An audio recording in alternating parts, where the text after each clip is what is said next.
Well, on Friday night, Hershey and Iowa Park, but two teams that have kind of moved the ball some on offense but struggled on defense, meet up, and I expect a decent amount of scoring out there too. Oh, yeah.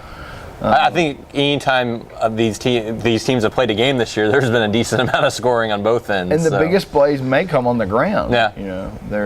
They both can pop long touchdowns, but they maybe had some trouble consistently in short yardage areas and not a lot of goal line success.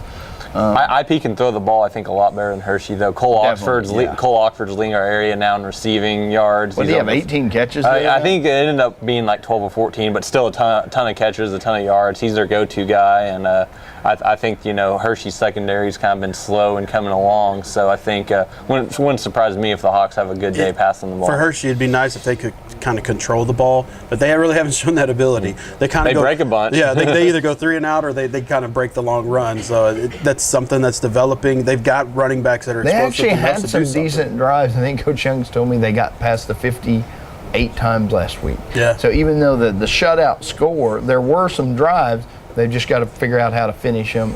Coach Sims kind of hoping that doesn't happen this week. Right. I know they're friends, but he would just soon Hershey struggle one more week and then kind of get on a roll. And I think both teams still think they have a shot in district, and if they put things together.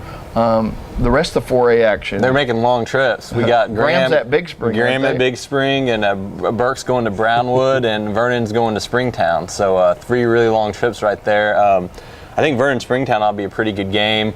And I think Graham Big Spring can be that's probably a pretty even game. If Landry Turner doesn't play, if he sits out this week, then that's a game Graham could lose for sure. Big Spring's kind of surprised me. Obviously, it's my alma mater. Yeah. I don't have problems admitting that. I've never heard you say that before. Right.